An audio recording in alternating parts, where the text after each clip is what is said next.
Wah, siapa di sini takut sama kolesterol tinggi? Siapa di sini takut sama kolesterol tinggi? Tunjuk tangan. Bapak Ibu kasihan deh dibohongin pabrik obat. Ya, Bapak Ibu kalau kolesterol yang dicek apa? Kalau Bapak Ibu kolesterol tinggi, yang dicek apa biasanya? Takut kena serangan jantung. Yang dicek 4 kan?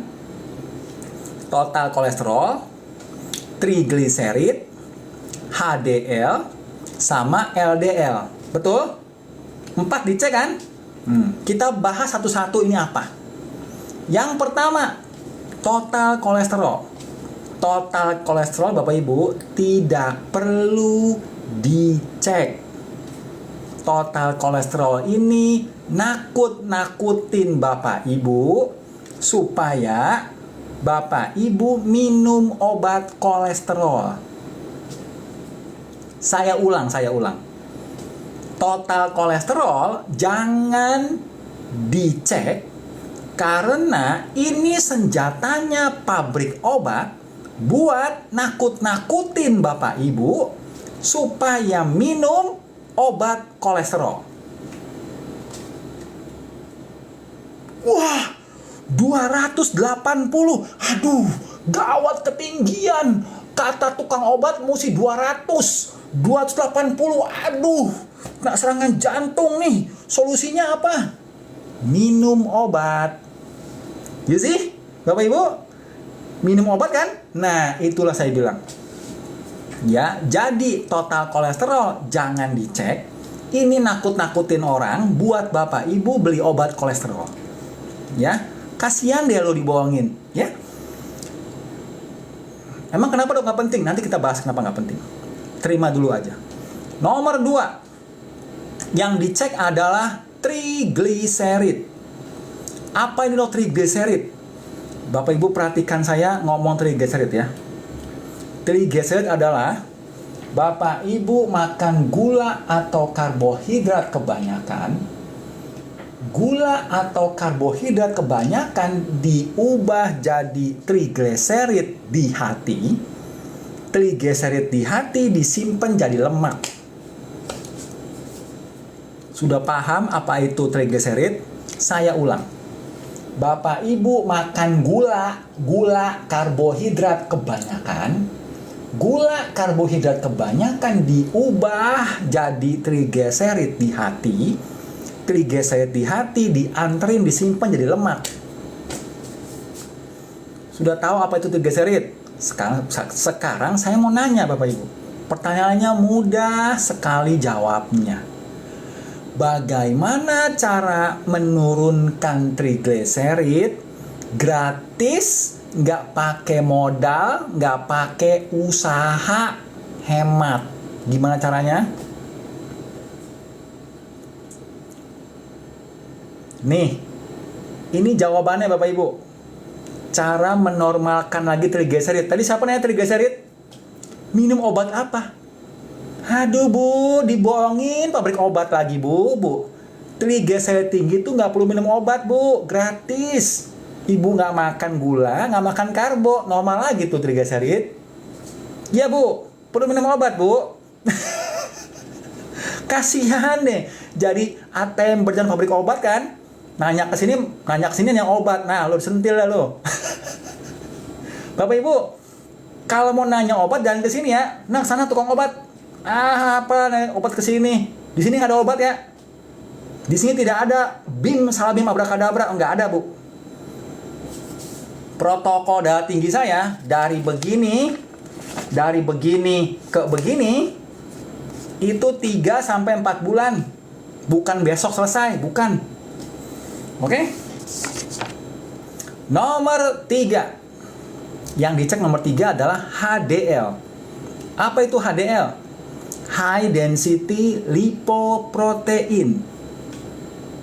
Apa itu dok maksudnya? Saya nggak ngerti Pak Dokter, saya orang desa. Saya orang deso, buatan ngertos Pak Dokter. High Density Lipoprotein itu apa jenenge? High Density, bentuknya besar. High Density. Lipoprotein artinya protein ngangkut lipo, ngangkut lemak. Jadi protein ngangkut lemak bentuknya besar, namanya HDL. Gampang kan? Ngangkut lemak dari mana ke mana Pak Dokter? Dari ujung tubuh balik ke hati. Itu tugasnya HDL. Gampang. Orang bilang kolesterol baik. Oke lah, fine. Kemudian yang dicek nomor 4 adalah LDL. LDL dicek. Apa itu LDL Pak Dokter?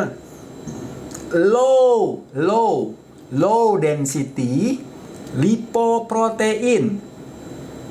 Oh, berarti sama dong yang tadi Pak Dokter. Ya sama. Yang tadi HDL, protein ngangkut lemak bentuknya besar. LDL, protein ngangkut lemak bentuknya kecil. Low density lipoprotein. Ngangkut lemak dari mana ke mana Pak Dokter? Dari hati ke seluruh tubuh. Nganterin lemak dari hati ke seluruh tubuh, itu LDL fungsinya. Berarti LDL adalah kolesterol baik. Sudah? Bapak Ibu, sudah paham? LDL kolesterol baik, Bu. Terus Bapak Ibu ngapain ketakutan LDL tinggi?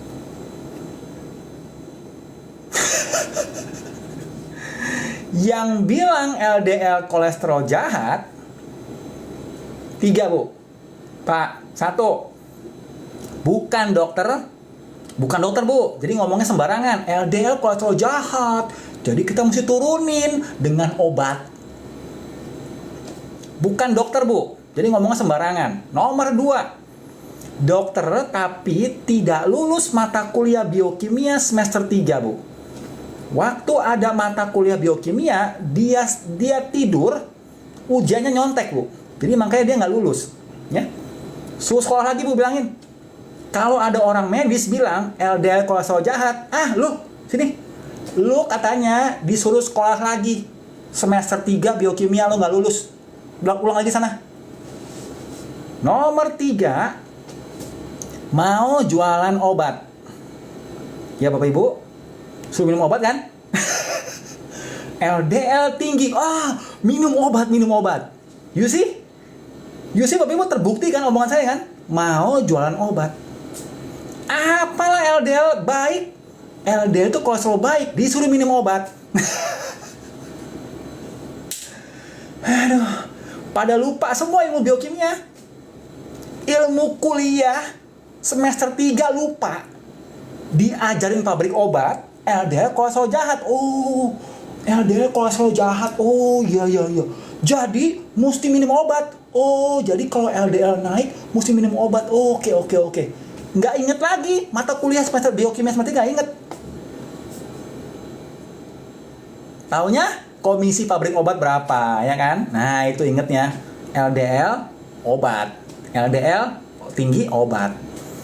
Bapak Ibu, saya bisa buktikan LDL itu kolesterol baik. Saya kasih contoh. Contoh yang pertama, LDL kolesterol baik. Bapak Ibu dengarkan kupingnya, ya.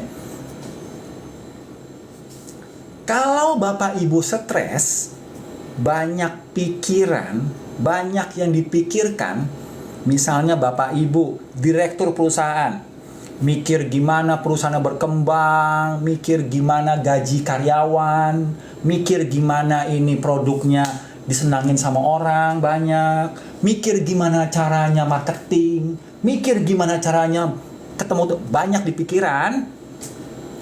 Ini Bapak Ibu, otak kita itu 75% lemak.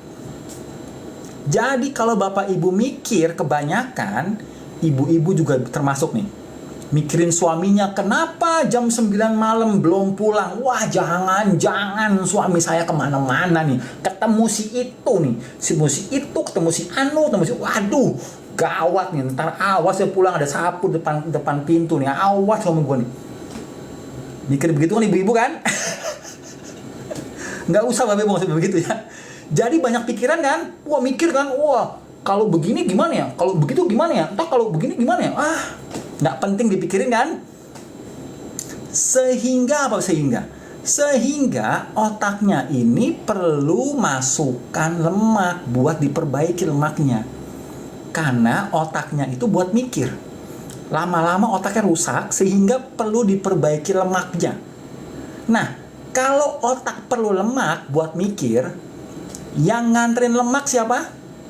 Yang nganterin lemak ke otak siapa Bapak Ibu? LDL yang nganterin. Kalau Bapak Ibu stres banyak pikiran, LDL nganterin lemak, LDL-nya naik.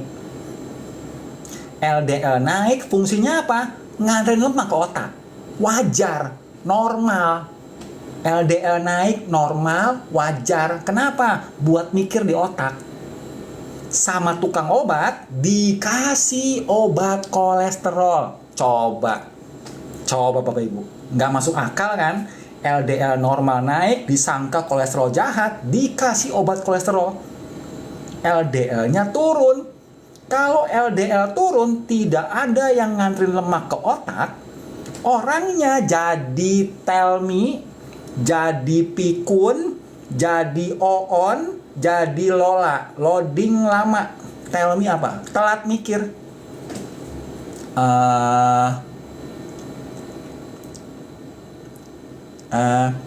Tadi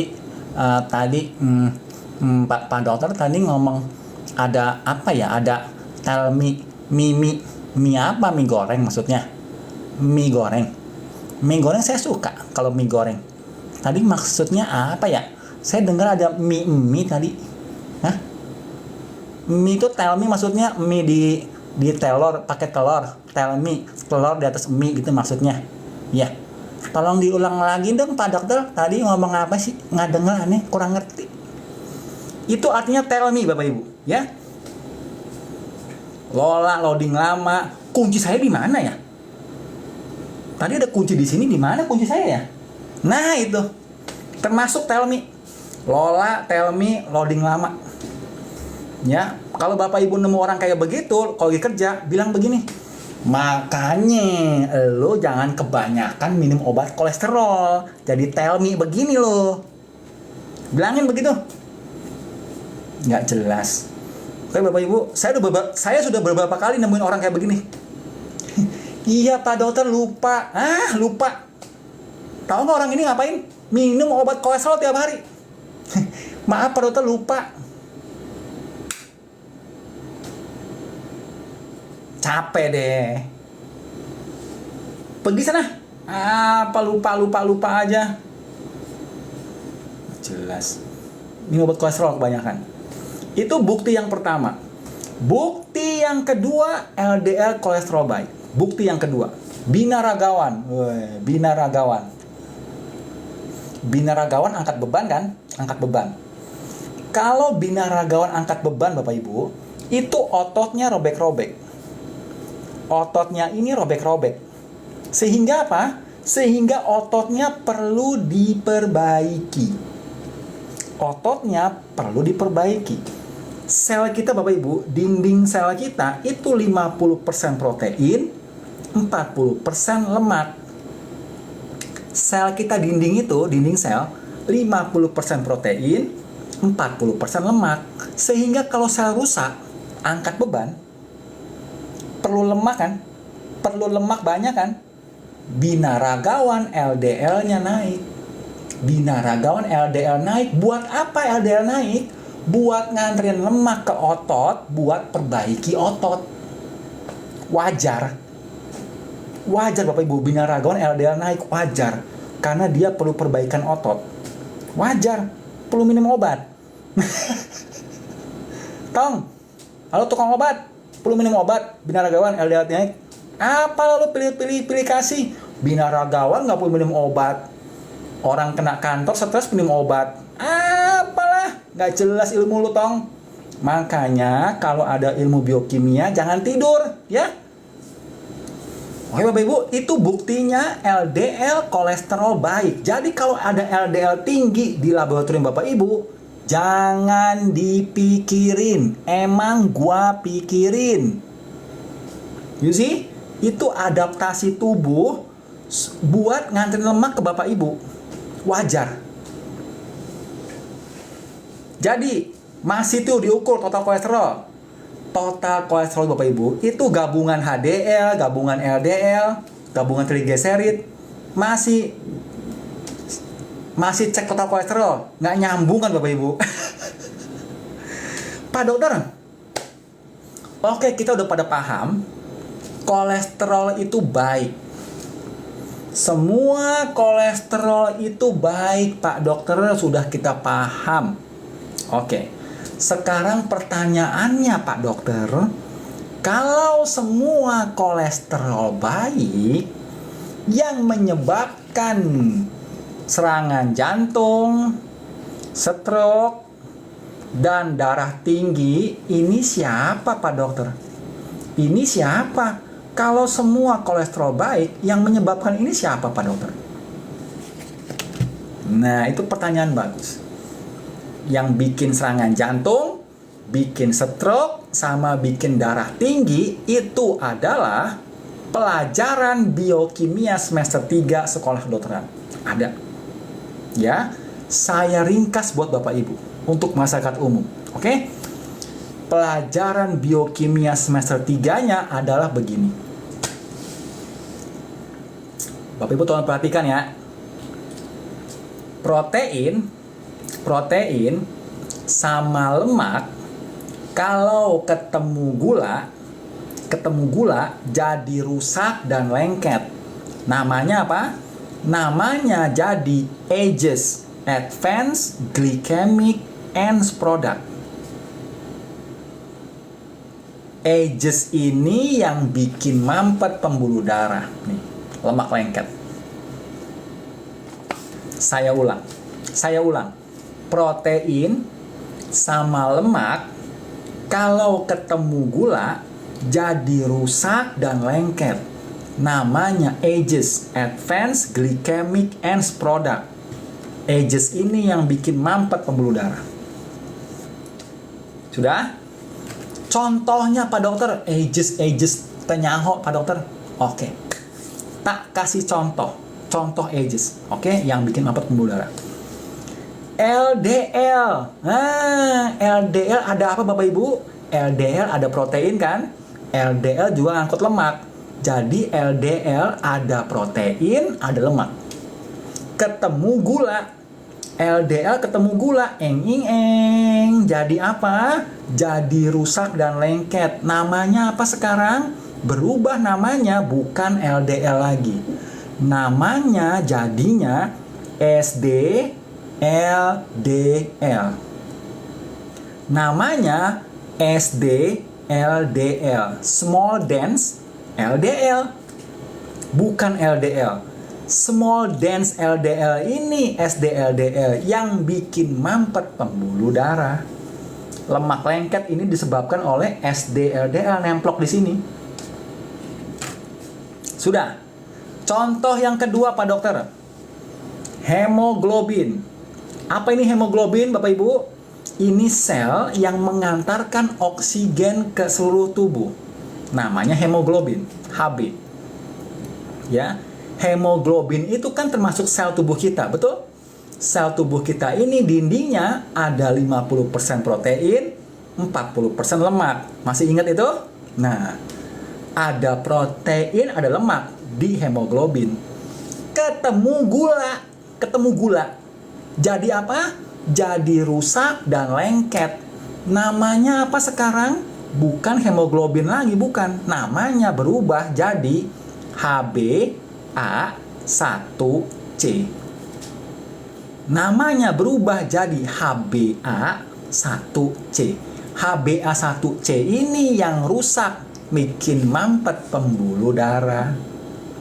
Bukan hemoglobin. Hemoglobin baik. Yang rusak bikin mampet pembuluh darah, hemoglobin ketemu gula. Jadi rusak di sini, nempel di sini, lengket. Ya. Jadi Bapak Ibu, sekarang saya mau nanya Bapak Ibu, ini pertanyaan sangat penting di dunia. Pertanyaannya adalah, apa penyebab serangan jantung, penyebab stroke, penyebab darah tinggi? Penyebabnya apa? Tolong dijawab.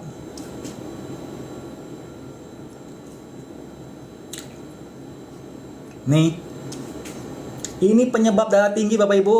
Ini dia penyebab serangan jantung. Ini dia penyebab stroke. Bapak Ibu minum obat kolesterol, berharap nggak kena serangan jantung. Nggak nyambung Bapak Ibu. Aduh, ini kok kita dunia kebalik-kebalik Bapak Ibu ya. Ini yang ngasih obat kolesterol kan sekolah kedokteran Bapak Ibu. Sekolah kedokteran kan 8 tahun Bapak Ibu sekolah kedokteran. Ditambah sekolah spesialis 4 tahun, 12 tahun sekolah kedokteran, ilmunya ngawur.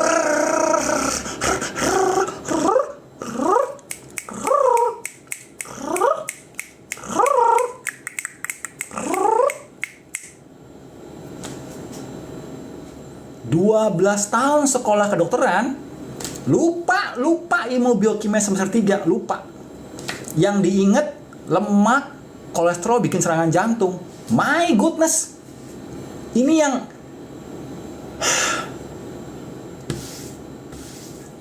yang salah siapa sih Bapak Ibu? Bingung saya. Bapak Ibu, penyebab serangan jantung gula. Bapak Ibu tes kolesterol baik, tinggi, minum obat kolesterol. Nggak nyambung Bapak Ibu. Bapak Ibu mau mencegah serangan jantung, bukan dicegah gulanya, malah diturunin kolesterolnya. Hah? Ini ilmu macam apa sih? Bingung saya.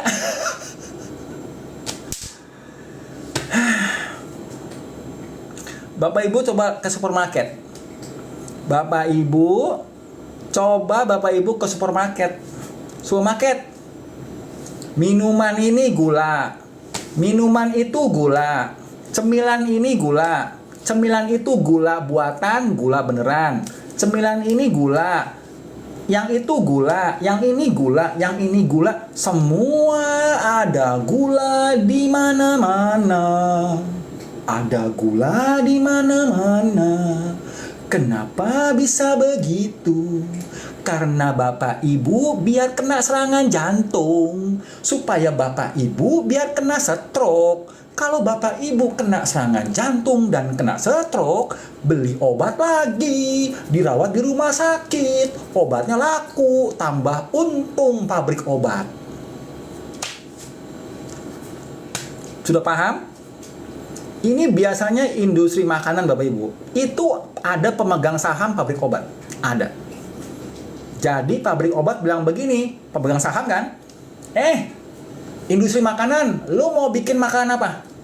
Oh, saya mau bikin jus. Jus alami. Tambah gula. Supaya apa? Supaya tambah manis, supaya orang pada kena serangan jantung. Supaya pada beli obat gua. Begitu Bapak Ibu. Ya. Jadi siapa di sini masih percaya obat kolesterol? Kasihan deh Bapak Ibu ini dibohongin pabrik obat ya. Kasihan deh. Kasihan Bapak Ibu ini. Aduh.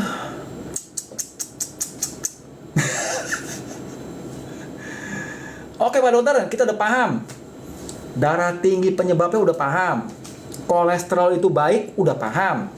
Sekarang Pak Dokter, untuk tes bagaimana resiko kita kena serangan jantung, itu tes yang mana Pak Dokter? Katanya nggak boleh cek total kolesterol, ini ngibul-ngibulin, ini bohong-bohongan. Nggak perlu cek HDL, nggak perlu cek LDL, biarin aja dia mau tinggi mau rendah, emang gue pikirin.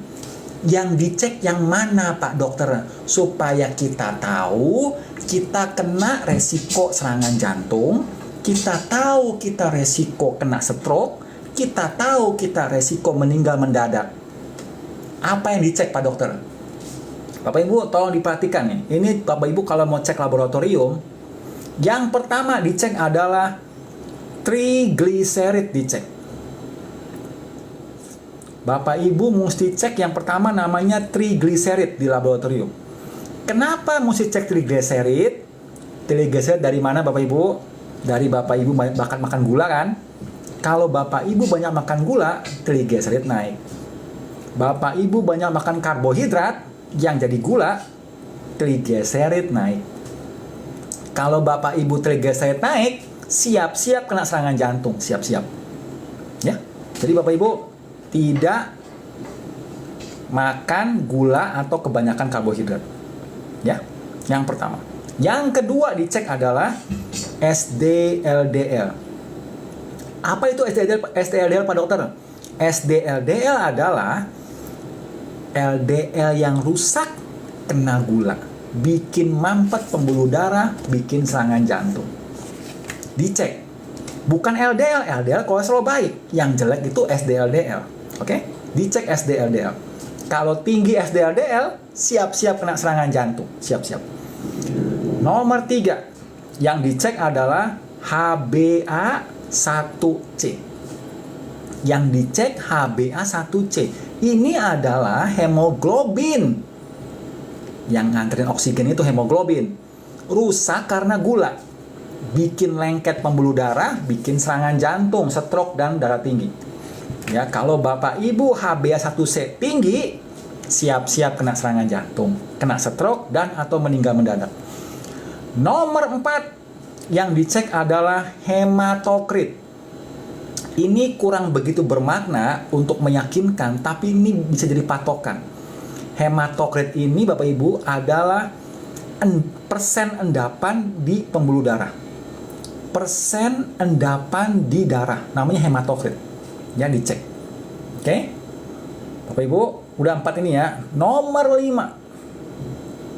Nomor 5 ini paling penting dicek, khususnya untuk Bapak Ibu yang sudah vaksin COVID. Siapa di sini Bapak Ibu yang sudah vaksin COVID? Tunjuk tangan. Bapak Ibu, siapa di sini Bapak Ibu yang sudah vaksin COVID? Tunjuk tangan. Sudah vaksin COVID. Nah, menurut jurnal di Lancet, jurnal terkenal di dunia, Lancet namanya, orang meninggal mendadak 74% disebabkan vaksin COVID. Disebabkan vaksin COVID. Ya, jadi 3/4 orang vaksin COVID, meninggal mendadak. Oke? Nah, nomor 5 ini penting untuk Bapak Ibu sudah vaksin COVID. Apa yang dicek nih Pak Dokter?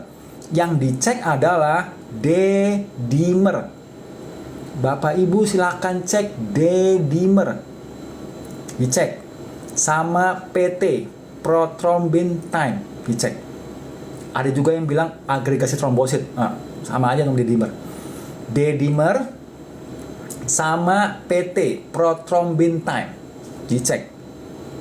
Ya, kalau Bapak Ibu D-dimer tinggi, itu berarti ada gumpalan di dalam pembuluh darah Bapak Ibu. Berarti siap-siap Bapak Ibu serangan jantung, siap-siap kena stroke, siap-siap meninggal mendadak. Ya, gumpalannya itu bisa mampet di otak, stroke, mampet di jantung, bisa serangan jantung, dan atau meninggal mendadak. Oke? Jadi Bapak Ibu cek ini D-dimer. Dokter yang ini menyelamatkan nyawa Bapak Ibu. Bapak Ibu ya. Mana ada disuruh di TV? Peringatan. Masyarakat Indonesia, rupanya sudah ada penelitian terbaru yang bilang vaksin COVID bisa bikin meninggal mendadak. Jadi, masyarakat Indonesia tolong periksa D-dimer. Ada begitu pengumumannya. Di TV, di radio, di sosial media. Ada begitu, ngomong begitu. Halo Kemenkes. Apalah diem aja Kemenkes ini. Halo. Kerja Kemenkes. Oi. Tidur, jangan tidur aja. Apalah nggak kerja Kemenkes kita nih, kayak nggak ada Kementerian Kesehatan kita nih. Bapak Ibu, ini negara Indonesia ada Menteri Kesehatan nggak sih? Bingung saya. Ilmunya nggak update. Apalah masih dengerin WHO, dengerin FDA. Vaksin COVID buat anak-anak coba. Kalau masih ada orang medis menganjurkan vaksin COVID, oh my goodness. Saya bingung sama ilmunya. Ilmunya maunya komisi vaksin COVID aja kerjanya. Otaknya dipakai buat menyalahkan bangsa, woi. Apalah ini, bikin orang meninggal diem aja. Kementerian Kesehatan, oi Kementerian Kesehatan bangun, oi tidur aja.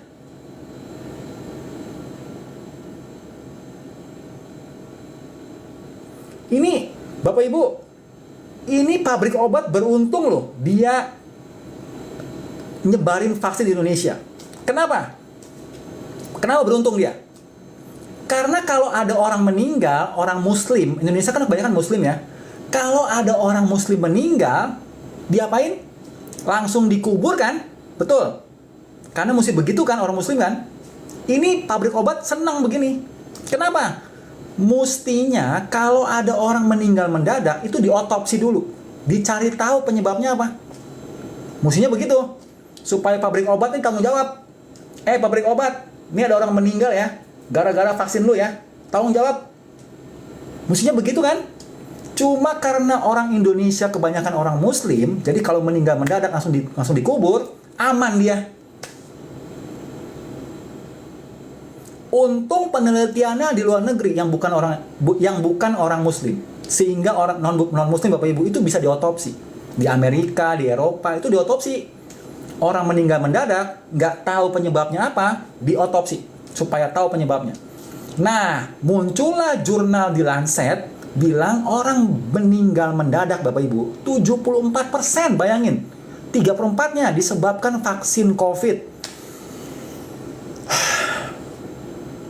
Saya pernah nonton video orang diotopsi Bapak Ibu. Orang diotopsi di bedah mayat meninggal mendadak. Itu pas di bedah bedah pembuluh darahnya Bapak Ibu. Pembuluh darahnya dibuka, dijepit, itu di dalam pembuluh darah Bapak Ibu. Diambil ada daging panjang. Dagingnya nggak putus-putus. Panjang, nggak putus-putus dagingnya, panjang gitu. Tidak putus-putus ada daging di pembuluh darah Bapak Ibu. Orang habis vaksin COVID. Bapak Ibu nggak tahu kan? Nah, Bapak Ibu kalau mau tahu efek samping vaksin COVID, jangan lihat di Google. Google itu kaki tangannya pabrik obat, FDA sama WHO. Sekarang di YouTube Bapak Ibu masih ada anjuran dari WHO. Ayolah vaksin COVID, ayo vaksin COVID, cari tahu apa itu vaksin COVID. Apalah ini YouTube nggak jelas. Bapak Ibu lihatnya di Twitter. Di Twitter Bapak Ibu itu banyak efek samping, video, jurnal dan lain-lain. Vaksin COVID jelek.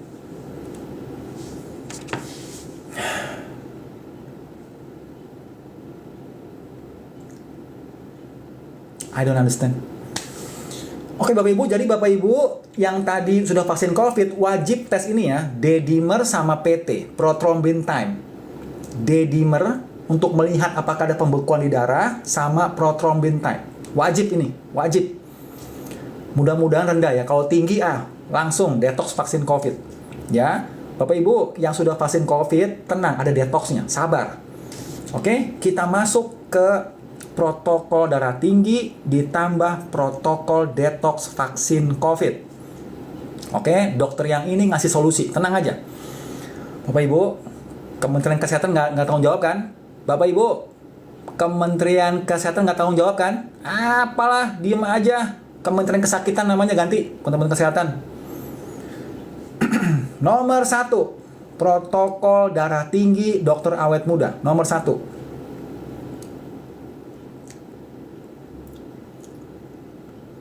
Tidak makan gula lagi. Tidak makan gula atau minum gula lagi. Why? Kenapa Pak Dokter? Gula itu bikin mampet pembuluh darah. Gula ketemu kolesterol jadi mampet begini pembuluh darahnya. Oke? Jadi tidak makan gula atau minum gula lagi. Ya. Nomor 2. Protokol darah tinggi dokter awet muda nomor 2 adalah Bapak Ibu makan suplementasi vitamin K2. Bapak Ibu makan suplementasi vitamin K2. Kenapa harus suplementasi vitamin K2, Pak Dokter? Why? Why? Apa itu vitamin K2? Bapak Ibu, mampet pembuluh darah itu ada dua macam. Yang putih-putih ini adalah kalsium. Yang putih-putih ini adalah kalsium. Kalsium nemplok di pembuluh darah, bikin mampet pembuluh darah, bikin kaku pembuluh darah. Ya, ini kalsium. Nah, sama vitamin K2 ngambilin kalsium di pembuluh darah ini, diambilin balik ke tulang. Kalsium di pembuluh darah diambilin balik ke tulang. Ya, jadi pembuluh darahnya tidak ada kalsium lagi. Ya, makanya Bapak Ibu harus minum vitamin K2. Oke? Vitamin K2 alami dari mana, Pak Dokter? Alaminya dari sour fermentasi kol. Kol difermentasi itu jadilah vitamin K2. Ada vitamin K2-nya. Di keju juga ada, keju yang keras ada. Jadi ada di keju, makanan fermentasi, kemudian fermentasi kol juga ada. Ya, jadi Bapak Ibu, fermentasi kol itu seperti kimchi. Seperti kimchi sama sauerkraut. Ya, itu fermentasi kol itu ada vitamin K2-nya. Cara bikin sauerkraut ada di PT saya. Ada cara bikinnya. Silahkan lihat sendiri ya. Gampang, cuma pakai kol, garam laut, toples, kulkas. Kol, garam laut, toples, kulkas. Udah mendupat, gampang bikinnya ya. Bapak Ibu silahkan lihat cara bikinnya. Jadi makanlah vitamin K2. Kalau Bapak Ibu mau suplementasi, saran saya adalah Bapak Ibu suplementasi vitamin D3K2. Suplementasi vitamin D3K2. Ya, D3K2. Jadi sekalian sama D3-nya. D3 itu sekalian buat imun kita, dan D3 itu buat kebutuhan tubuh kita. Karena semua sel kita Bapak Ibu itu ada reseptor D3-nya. Jadi vitamin D3 ini wajib bin kudu Bapak Ibu minum setiap hari. Dokter yang ini minum D3K2 20.000 unit setiap hari. Saya minum live. Nanti kita minum. Oke? Jadi Bapak Ibu suplementasi dengan D3K2 atau mau beli vitamin K2-nya di luar sana juga boleh. Fine. Jenisnya adalah vitamin K2 yang MK7 ya, bukan MK4. Oke, MK7. Lebih bagus diserapnya MK7. Oke? Kalau saya minumnya D3K2, bukan yang misah, bukan. Karena buat sekalian kan, buat imun saya kuat, buat mekanisme tubuh saya supaya berfungsi dengan bagus, perlu vitamin D3. Ditambah K2 buat bersihin pembuluh darah dari kalsium. Oke, maka saya perlunya D3K2. Oke, dosisnya. Untuk orang yang darah tinggi, kemudian untuk orang yang pengapuran, darah tinggi, pengapuran, di dengkulnya somplak itu ada kalsium nongol, itu kalsium. Makanya kalsium nongol itu kena sendi sakit. Ya, itu ada kalsium nyasar di sendi. Ya, namanya pengapuran. Kemudian untuk Bapak Ibu yang vertigo, nah sama. Vertigo juga ada pengapuran di saluran keseimbangan telinga. Ada pengapuran di situ, makanya dia oleng dia. Nggak bisa cepet adaptasi keseimbangan. Makanya dia suka puyeng-puyeng begini, muter-muter pandangannya. Jadi kalau Bapak Ibu udah darah tinggi, ada pengapuran, ada vertigo, D3K2 dosisnya 20.000 unit setelah sarapan pagi. Saya ulang, dosis untuk darah tinggi, pengapuran, sama vertigo 20.000 unit setelah sarapan pagi. Diminum tiap hari, sekaligus, bukan pagi 10.000, malam 10.000, bukan, sekaligus 20.000. Oke? Ingat fungsinya apa? Fungsinya vitamin K2-nya kita penting ya, vitamin K2-nya. Oke? Next, protokol nomor 3 darah tinggi dokter awet muda. Bapak Ibu, suplementasi namanya natokinase. Natokinase. Apa itu dok natokinase? Natokinase adalah yang melumerkan lemak lengket yang ini. Ini lemak lengket lumer sama natokinase. Jadi Bapak Ibu, kalau lemak lengketnya mau hilang, sumbatan pembuluh darah ini yang lemak lengket mau hilang, minumlah natokinase. Ya. Jadi vitamin K2 menormalkan kalsiumnya. Yang putih-putih ini kalsium. Natokinase melumerkan lemak lengketnya. Jadi pembuluh darahnya normal lagi kayak begini. Kalau pembuluh darah normal kayak begini, darah tingginya otomatis normal. Bapak Ibu tidak kena stroke selamanya, tidak kena serangan jantung selamanya. Ya. Nah, natokinase Bapak Ibu itu bisa didapat alami dari fermentasi kedelai. Namanya natto dari Jepang. Ya. Jadi kalau Bapak Ibu mau yang alami natokinase, silakan Bapak Ibu beli natto di Jepang. Ya, jadi Bapak Ibu silakan pulang balik pergi ke Jepang tiap hari. Ya, kalau Bapak Ibu bisa dan mampu silakan. Maunya alami kan? Nah, Bapak Ibu saya anjurkan Bapak Ibu ke Jepang aja ya. Atau Bapak Ibu mau tinggal di Jepang, boleh silakan. Ya, ambil kopernya besok pergi ke Jepang ya, supaya bisa makan natto. Ya, maunya alami kan? Atau Bapak Ibu bisa juga pakai suplementasi. Namanya Natosera. Atau lebih baik menurut saya Natosera. Jadi kalau natokinase cuma satu. Kalau Natosera ada dua. Natosera. Natokinase yang pertama, yang kedua serapeptase. Jadi ada dua bahan. Natokinase sama serapeptase. Dua-duanya ini melumerkan lemak lengket. Sumbatan di Bapak Ibu, di jantung, udara normal lagi. Dinetralkan, dibongkar sama natosera sama serapeptase. Ya. Jadi Bapak Ibu kalau mau beli natosera, menurut saya kalau mau beli natokinase, menurut saya jangan beli natokinase aja. Belinya natosera.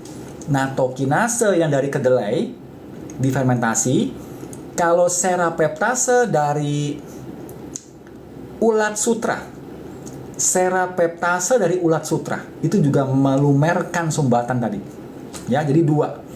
Dosisnya sekarang dosisnya. Untuk Bapak Ibu yang darah tinggi, dosis natosera adalah 4.000 unit sebelum tidur.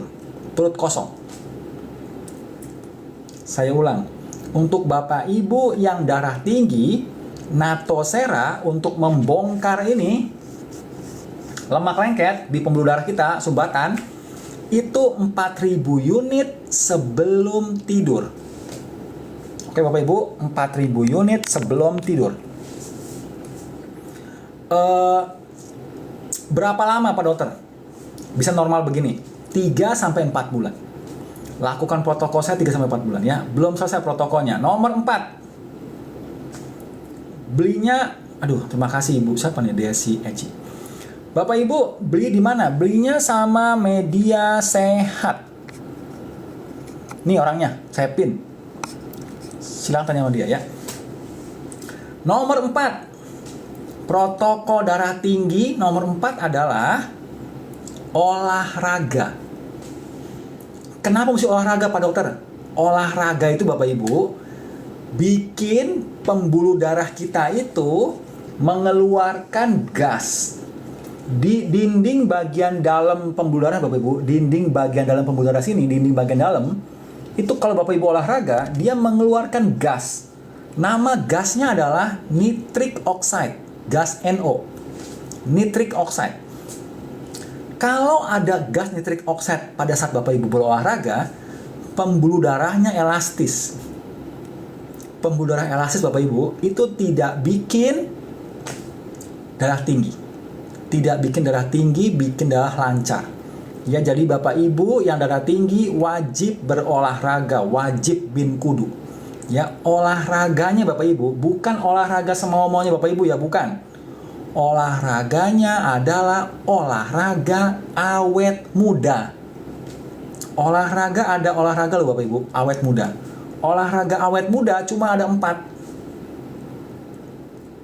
Bapak Ibu, olahraga awet muda cuma ada 4 ya.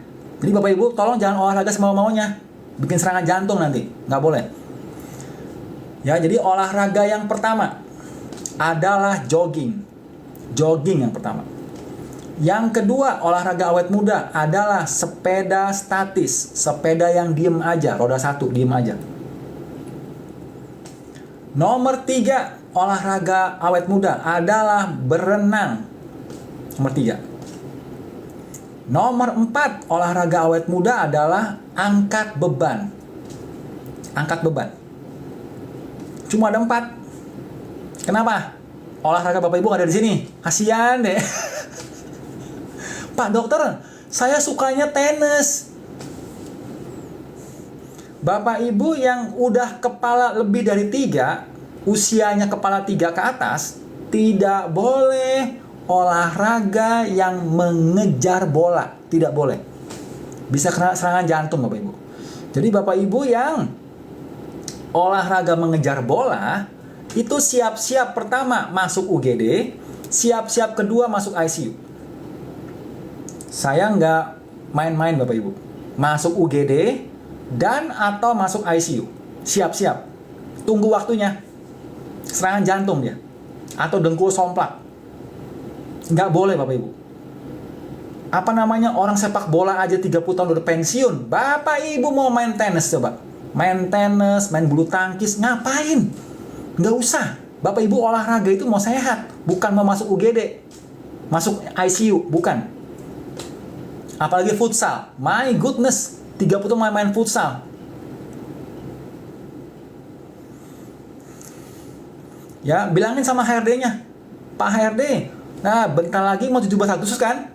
Sebentar lagi mau 17 Agustusan kan? Nah, ini siap-siap UGD penuh, siap-siap ICU penuh nih. Banyak orang kena serangan jantung. Siap-siap nih.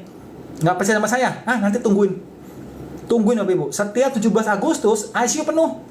Kenapa? Banyak orang kena serangan jantung, main futsal, main apalah yang ngejar-ngejar bola begitu. Nggak boleh Bapak Ibu. Kita tuh mau sehat, bukan mau kena serangan jantung. Apalagi sepeda jalanan, aduh jangan. Bapak Ibu, jangan olahraga sepeda jalanan. Dokter ini nggak setuju. Kenapa? Kita itu mau olahraga supaya sehat, bukan mau ditabrak mobil.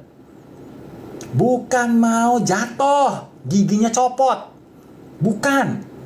Jadi kalau Bapak Ibu sepeda jalanan, itu sudah daftar masuk UGD. Daftar. Belum masuk UGD, belum. Daftar dulu. Bapak Ibu, kalau mau masuk UGD daftar dulu kan? Nah, itu daftar. Bapak Ibu sudah mengeluarkan sepeda dari pintu gerbang rumah, itu sudah daftar. Namanya terdaftar di UGD terdekat. Udah daftar namanya. Tinggal jatuhnya aja, tinggal ditabrak mobilnya. Ya, di Bapak Ibu. Tidak boleh Bapak Ibu. Apa? Mau pamer? Wow, sepeda mahal nih. Mahal dong, titanium. Apa lo sepeda kaleng rombeng begitu mau pamer-pamer nih, titanium ya kan? Gubrak, tabrak mobil. Ngapain? Nggak usah Bapak Ibu. Apalah, sepeda digantung aja. Sepeda digantung. Jadi olahraga itu 4 tadi. Ya, jogging, sepeda statis, sepeda diam aja. Yang ketiga berenang, angkat beban. Olahraga awet muda. Nggak percaya sama saya? Tanya sama Universitas Anti-Aging di Udayana, Bali. Universitas Anti-Aging pertama di dunia ada di Udayana, Bali. Itu rumusnya dia. Saya kan belajar di sana 2011. Universitas Anti-Aging di Indonesia itu ada di Udayana. Ya. Jadi Bapak Ibu yang mau tahu anti aging, apa itu? Sono ke Udayana, belajar. Ya. Nah, itu rumusnya tadi olahraganya ya. Jadi Bapak Ibu, itu dia olahraga awet muda, ada 4. Kemudian yang terakhir, Bapak Ibu, 4 protokol darah tinggi dijalankan selama 3 bulan sampai 4 bulan ya. Tensinya normal lagi. Walaupun ada yang sebulan udah normal, ada. Walaupun yang 2 bulan normal, ada. Ya, 2 bulan tensi normal, ada. Ya Bapak Ibu, bayangin Bapak Ibu, tidak minum obat tensi lagi selamanya, gara-gara normal. Kenapa? Dokter yang ini mengatasi penyebab darah tinggi apa Pak Dokter? Nih penyebabnya. Kita bikin normal jadi begini, ya kan? Normal lagi tensinya. Jantungnya adaptasi normal. Gampang. Bapak Ibu, udah terbukti. Saya nih bukan ngomong sembarangan. Saya sudah live udah setahun. Dari Agustus 2023. Sekarang tahun berapa? 2024 kan? Udah setahun kan? Sudah baik darah tinggi normal lagi. Banyak Bu. Pak, ikutin aja 4 protokol darah tinggi saya. Gampang kan? Enggak macam-macam kan? Bapak Ibu silakan ikutin ya. Kemudian kita masuk ke topik yang hangat, yaitu detox vaksin A. Oke. Natosera Bapak Ibu. Natosera atau natokinase tidak boleh. Bapak Ibu, peringatan ya. Natosera atau natokinase tidak boleh diminum bareng obat pengencer darah. Saya ulang. Bapak Ibu, peringatan. Kupingnya dipasang Bapak Ibu, kupingnya dipasang. Natosera atau natokinase tidak boleh diminum berbarengan dengan obat pengencer darah. Tidak boleh. Bapak Ibu minum obat pengencer darah, mengencerkan darah. Bapak Ibu minum natokinase atau natosera, mengencerkan darah. Double pengencer darah, bisa stroke. Bahaya, tidak boleh. Ya. Jadi Bapak Ibu dipilih salah satu. Bapak Ibu mau bongkar ini. Jadi begini, ya natosera. Karena pengencer darah tidak bisa. Ini dibongkar jadi begini, nggak bisa. Pengencer darah Bapak Ibu tidak bisa mengencerkan ini, nggak bisa. Dia cuma mengencerkan darah aja, nggak bisa bongkar itu. Yang bisa bongkar ini, natosera. Ya, jadi dipilih salah satu. Bapak Ibu mau pilih yang mana? Ya. Oleh sebab itu,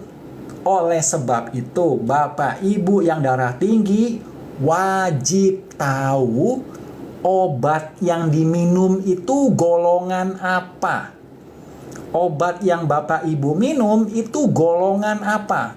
Google.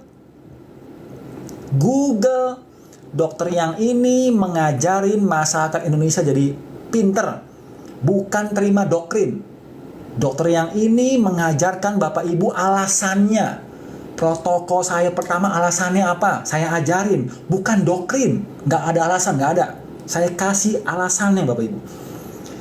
Jadi supaya Bapak Ibu tahu selamanya, Bapak Ibu harus tahu juga obat yang diminum tuh golongan apa.